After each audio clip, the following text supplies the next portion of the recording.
ఈరోజు మనము ఒంగోలు పట్టణం మరియు రెండు జిల్లాలకు సంబంధించి ప్రకాశం జిల్లా మరియు మార్కాపూర్ జిల్లాకు సంబంధించి రోడ్ సేఫ్టీ పాయింట్ ఆఫ్ వ్యూలో రోడ్ యాక్సిడెంట్స్ని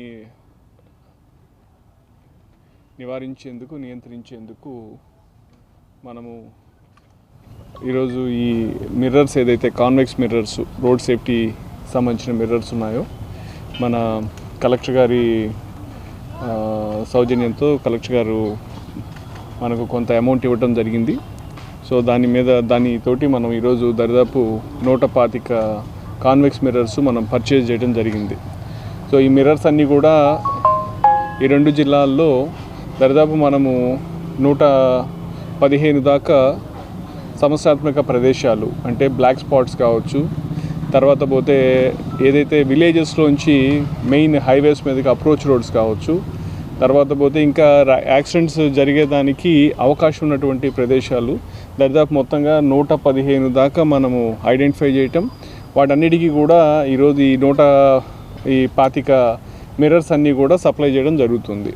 సో ఇవన్నీ కూడా ఆ ప్రదేశాల్లో రోడ్ సేఫ్టీ మన నేషనల్ హైవేస్ వాళ్ళతోటి అట్లాగే R&B వాళ్ళతోటి కలిపి సైంటిఫిక్గా ప్రాపర్గా మనము ఎరెక్ట్ చేస్తాము. తద్వారా మనం డెఫినెట్గా రానున్న రోజుల్లో యాక్సిడెంట్స్ నివారించేదానికి ఇవి చాలా దోహదపడతాయని చెప్పి మేము ప్రగాఢంగా నమ్ముతున్నాము. అలాగే ఈ స్ప్రింగ్ పోల్స్ కూడా మనకి ఎక్కడెక్కడైతే టౌన్స్లో ఈ ఫ్రీ లెఫ్ట్ ఉన్న చోట మనము దాదాపు 4 జంక్షన్స్ అనుకున్నాము ప్రస్తుతానికి. ఒకటి మన కలెక్టర్ ఆఫీస్ దగ్గర, ఒకటి తర్వాత పోతే నార్త్ బైపాస్, సౌత్ బైపాస్, తర్వాత MM జంక్షన్. ఈ 4 జంక్షన్స్ దగ్గర కూడా మనం ఈ ఫ్రీ లెఫ్ట్కి సంబంధించి ఈ స్ప్రింగ్ పోల్స్ అన్నీ కూడా పెట్టడం జరుగుతూ ఉంది. ఈ రోడ్ సేఫ్టీకి సంబంధించి మనం ఈ విధంగా చేస్తే బాగుంటుందని అడిగిన వెంటనే మన గౌరవ కలెక్టర్ గారు వెంటనే దానికి స్పందించి మనకు కొంత అమౌంట్ శాంక్షన్ చేయటం, ఆ అమౌంట్ తోటి మనం ఈరోజు ఇవన్నీ కూడా పర్చేజ్ చేసి మొత్తం రెండు జిల్లాల్లో కూడా ఇవి పెట్టించడం జరుగుతూ ఉంది. అదే విధంగా ఈ సందర్భంగా ప్రజలందరికీ కూడా విజ్ఞప్తి చేసేది, మనం పదే విజ్ఞప్తి చేస్తాం. దయచేసి మీరు హైవేస్ మీద ప్రయాణించేటప్పుడు కావచ్చు, మెయిన్ రోడ్స్ మీద ప్రయాణించేటప్పుడు కంపల్సరీగా హెల్మెట్ ధరించండి.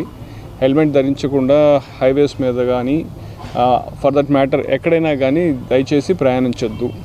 1, 2 ఎక్కడెక్కడైతే ఇప్పుడు మనకు చాలా చోట్ల కొత్త హైవేస్ రావటం, హైవేస్ మీద వెహికల్స్ స్పీడ్గా పోతున్నాయి. ఒకప్పుడు మామూలు రోడ్స్ ఉన్న చోట హైవేస్ వస్తున్నాయి. అయితే అక్కడ ఉన్నటువంటి చుట్టుపక్కల ఉన్న గ్రామాల్లో వాళ్ళు ఈ రోడ్స్ మీదకి ఎట్లా ఎంటర్ కావాలి అనేది కొంత అవగాహన లేకుండా ఫాస్ట్గా రోడ్డు మీదకి వచ్చేయడం, లాంగ్ కర్వ్స్ తీసుకోవడం, ఆ దారిలో వచ్చేటువంటి హై స్పీడ్ వెహికల్స్ వాళ్ళని హిట్ చేయడం, దీనివల్ల కూడా మనకు చాలా యాక్సిడెంట్స్ అవుతున్నాయి. కాబట్టి ప్రజలందరూ కూడా దీన్ని కొంచెం గుర్తించి రోడ్డు మీదకి 1 నిమిషం ఆగి, 2 సెకండ్లు ఆగి చూసుకొని వచ్చినట్టయితే మన చాలా యాక్సిడెంట్స్ మనకు ఆగుతాయి. సో ఈ రోడ్ యాక్సిడెంట్స్ ప్రివెన్షన్ అనేది మనందరి యొక్క సామాజిక బాధ్యత. మనం అందరము దీనికి జాగ్రత్తగా ఉండాలి, మనం జాగ్రత్త పోవాలని అనుకుంటే తప్పితే ఈ యాక్సిడెంట్ నివారించడం అనేది సాధ్యం కాదు. కాబట్టి దయచేసి ప్రజలందరూ కూడా ఈ విషయాన్ని గుర్తుంచుకుంటారని చెప్పి ఆశిస్తున్నాను. అలాగే మనకు ఈ యాక్సిడెంట్స్ ఎక్కువగా అది జరగడం ఎందుకు అవుతున్నాయని చూసిన దాంట్లో మోస్ట్లీ మన డ్రైవర్స్ యొక్క నెగ్లిజెన్స్ వల్ల అవుతూ ఉంది. హై స్పీడ్ పోవటం, బాగా అవసరమైన దానికంటే ఎక్కువ స్పీడ్ పోవటం, 2 సెల్ ఫోన్లు డ్రైవ్ చేస్తూ రోడ్డు మీద సరైన అటెన్షన్ పే చేయకుండా యాక్సిడెంట్స్ చేయటం, 3 ఈ రాంగ్ సైడ్ వచ్చేయడం, ఈ హైవే మీద కొంత ముందు దాకా పోయి యూటర్న్ తీసుకొని రావాల్సిన పరిస్థితి వస్తే అక్కడ దాకా పోవడానికి లేకుండా ఎక్కడ పడితే మధ్యలో వీలున్న కాడల్లా కట్ చేయడం, అది చేసేటప్పుడు కూడా వెనక వెహికల్ వస్తుందా లేదా అని కూడా చూసుకోకుండా టప్పని వెహికల్ తిప్పేయడం. సో ఇట్లాంటి రకరకాల కారణాల వల్ల మనకి యాక్సిడెంట్స్ అవుతున్నాయి. పదే చెప్తాము. దయచేసి ప్రజలందరూ కూడా దీన్ని ఆలోచించండి. ఒక్క ప్రాణము ఎంత విలువైనది మనకు అందరికీ తెలిసిన ప్రాణం అనేది. సో దయచేసి ఇప్పుడు మనం చేసే తప్పుకి మనం బలవుతున్నాము, మన వల్ల ఇంకొక మనిషి బలయ్యే అవకాశం ఉంది. కాబట్టి దయచేసి అందరూ కూడా రోడ్ సేఫ్టీ, రోడ్డు భద్రత పట్ల అవగాహన పెంచుకొని జాగ్రత్తగా ఉంటారని చెప్పి ఆశిస్తున్నాను. సో మరొకసారి ఈ ఇనిషియేటివ్కి సపోర్ట్ చేసినటువంటి కలెక్టర్ గారికి నా హృదయపూర్వక నమస్కారాలు తెలియజేసుకున్నాను. అట్లాగే మా traffic team, inspector, sub inspector అందరూ కూడా వీటన్నిటిని తీసుకొని వచ్చి వీటిని అన్నిటిని కూడా రేపు అమర్చే దాంట్లో కూడా వాళ్ళు ఎంతో ఇంట్రెస్ట్ తీసుకుంటారు. అట్లా మా ఇన్స్పెక్టర్స్, డీసీఆర్బీ వీళ్ళందరూ కూడా రోడ్ సేఫ్టీ దానికి సంబంధించి అందరూ కూడా మేము ఒక